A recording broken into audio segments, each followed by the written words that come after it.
आप सभी का अपने YouTube channel Har Siddhi one direction from wide to creation में स्वागत है। हिंदी व्याकरण में वर्ण क्या होता है? फ्रेंड्स, जब हम सुबह मॉर्निंग में अलग अलग पंछियों की आवाज़ें सुनते हैं, बहुत ही सुमधुर होती है। फिर कुछ जानवरों की ध्वनियाँ यानी कि आवाज़ें हमें सुनाई देती है। ऐसे ही जब रास्ते में यातायात के साधन जा रहे हैं, जो वाहन जा रहे हैं, उनकी भी अलग अलग ध्वनियाँ होती है। फिर हम जब हिंदी व्याकरण की बात करें तो हिंदी व्याकरण में ये ध्वनि जो होती है, वो ध्वनि का अर्थ हो जाता है वर्ण।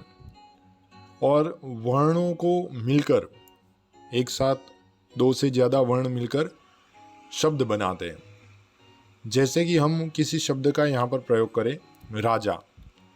राजा शब्द में ध्वनियाँ कौन कौन सी हो जाएगी? रा, जा। अभी इसको और अगर हम इनको अलग करें, इन ध्वनियों को और तोड़ने की कोशिश करें, तो रा हो जाएगा र आ प्लस ज आ। ये र के नीचे जो लाइन लगी हुई है उसको बोलते हैं हलन चिन्ह। मतलब ये वर्ण है जिससे कोई स्वर जुड़ा हुआ नहीं है। तो यहाँ पर अब राजा का आप देख सकते हो हमने कैसे राजा, फिर रा वत्ता जा, फिर र आ ज आ, जैसे कि र है, आ है, ज है, आ है। तो ये जो है वो सबसे छोटी ध्वनियाँ हैं। अब इनको हम और छोटा नहीं कर सकते। अगर इनको हम और छोटा नहीं कर सकते तो ये हो जाएंगे वर्ण।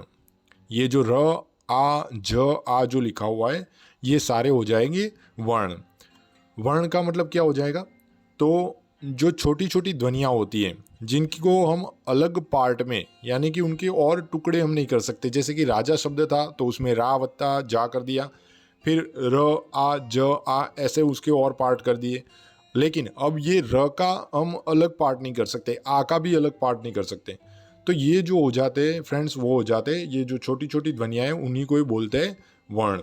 तो अपना प्रश्न ये हो जाएगा कि हिंदी भाषा में जो देवनागरी लिपि है उसमें कितने वर्ण होंगे? तो मित्र यहाँ पर याद रखिएगा कि अगर उच्चारण की बात की जाए तो वहाँ पर 52 वर्ण होते हैं, 52। ओके। और उसमें से 11 स्वर होते हैं और 41 व्यंजन होते हैं। ध्यान रखिएगा, 52 जो होते हैं वो वर्ण होते हैं, 11 स्वर, 11 स्वर और 41 यानी कि 41 व्यंजन होते हैं।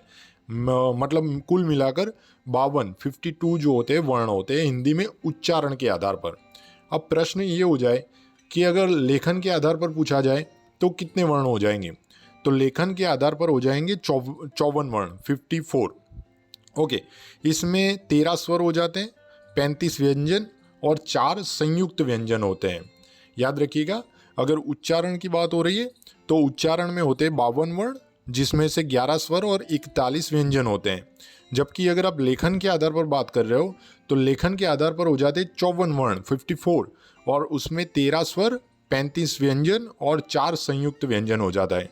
तो अपना आज का सबसे बड़ा टॉपिक हो जाता है कि स्वर क्या होता है, स्वर कौन कौन से होते हैं। तो फ्रेंड, अभी हमने डिस्कस किया कि 11 स्वर होते हैं हिंदी में और 33 व्यंजन होते हैं। 11 स्वर कौन कौन से होते हैं?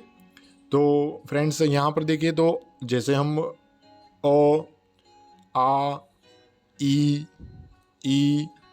उ, री, ए, ऐ, ओ और औ, ये जो है वो हिंदी के 11 स्वर है। यहाँ पर लिखे हुए हैं, देख लीजिएगा। हिंदी में जो 11 स्वर होते हैं वो यहाँ पर लिखे हुए हैं। अब देखते 33 व्यंजन। तो फ्रेंड्स यहाँ पर देख लीजिएगा, 33 व्यंजन लिखे हुए हैं।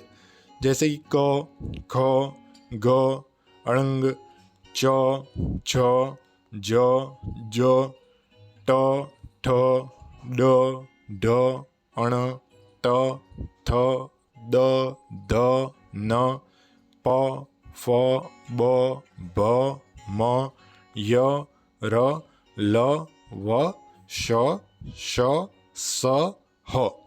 तो ये है 33 व्यंजन। ध्यान रखिएगा, 11 स्वर हैं, 33 व्यंजन हैं। इनके अलावा 33 व्यंजन के साथ साथ देवनागरी लिपि में व्यंजन जो होते हैं उनके नीचे नुक्त लगाया जाता है, एक छोटा सा डॉट किया जाता है। तो ऐसे 8 है, मतलब कुल मिलाकर 41 व्यंजन हो जाएंगे। ये 33 ये और ये 8, उसमें से देखिए जैसे कि क के नीचे नुक्त लगा हुआ है, तो ये जो व्यंजन है वो नुक्त वाले व्यंजन है। तो यहाँ पर स्वर हो गए 11, व्यंजन हो गए 33 + 8, मतलब 41, 41 व्यंजन। ओके, इसके अलावा क्या होता है? इसके अलावा होता है संयुक्त व्यंजन। तो फ्रेंड्स, प्रश्न होगा कि संयुक्त व्यंजन कौन कौन से होते हैं? तो जो दो वर्णों को मिलाकर बनते हैं, जैसे कि क्ष, त्र, ज्ञ और श्र। तो ये जो चारों है वो चारों क्या है? संयुक्त व्यंजन है। और भी वर्ण है जिसमें आप ध्यान रखिए कि हिंदी जो वर्णमाला है उसमें स्वर और व्यंजन के अलावा भी 2 वर्ण और हैं, जिसमें अम यानी कि अनुस्वार और अह यानी कि विसर्ग का उल्लेख किया गया है। ये दोनों को स्वरों के ठीक बाद लिखे जाते हैं। इन्हें अयोगवा कहते हैं। ये न तो स्वर है और न ही व्यंजन है। ध्यान रखिएगा, ये जो अम और अह, जब हम 12 खड़ी लिखते हैं तो 12 खड़ी में सबसे अंत में अम और अह लिखा जाता है। तो ये ना ही स्वर है ना ही व्यंजन है, लेकिन वर्ण में इनकी गिनती होती है। ओके, तो ये है अपने अयोगवा। अब और देखते हैं कि वर्णों में और क्या क्या होता है। तो अम जो हमने लिखा है यहाँ पर अनुस्वार, तो अनुस्वार हम कहाँ कहाँ देख सकते हैं? तो फ्रेंड्स, जिससे हमने किसी नदी का नाम लिख दिया गंगा, पतंग, चंचल, डंडा आदि, ये जो है अनुस्वार है। और इसके बाद हम विसर्ग के बारे में देखेंगे, जैसे कि सुबह, प्रातः, पुनः, फिर से, अतः। ये जो पीछे 2 कॉलन के टाइप जो 2 डॉट लगे हुए, उनको बोलते हैं विसर्ग। हम इसका प्रोनाउंसिएशन जो हम बोलते हैं उसको बोलते हैं अह।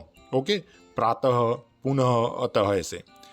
वर्णमाला जो होती है वो स्वर और व्यंजन दोनों के मेल से बनती है। हिंदी की जो वर्णमाला है वो स्वर और व्यंजन दोनों के मेल से बनती है। और ये सभी वर्ण जो होते हैं वो एक निश्चित क्रम में होते हैं। इसके अलावा कुछ ऐसे शब्द भी हैं जिनके ऊपर हम चंद्रबिंदी का इस्तेमाल करते हैं, यानी कि वो अनुनासिक होते हैं, जिनका उच्चारण हम नासिक से करते हैं। ये जो है वो उच्चारण अनुनासिक होता है। और इसके ऊपर जो चंद्रबिंदी होती है, जो शब्द होते हैं, जैसे कि चांद है, आँख है, हंसी, लड़कियाँ, तो ये जो ऊपर जो निशान लगी हुई है चंद्रबिंदी की तरह, यही शब्द जो होते हैं वो होते हैं अनुनासिक या चंद्रबिंदी। आज का वीडियो देखने के लिए आप सभी का बहुत बहुत धन्यवाद। नेक्स्ट जो अपना वीडियो होगा वो शब्दों के प्रकार पर होगा।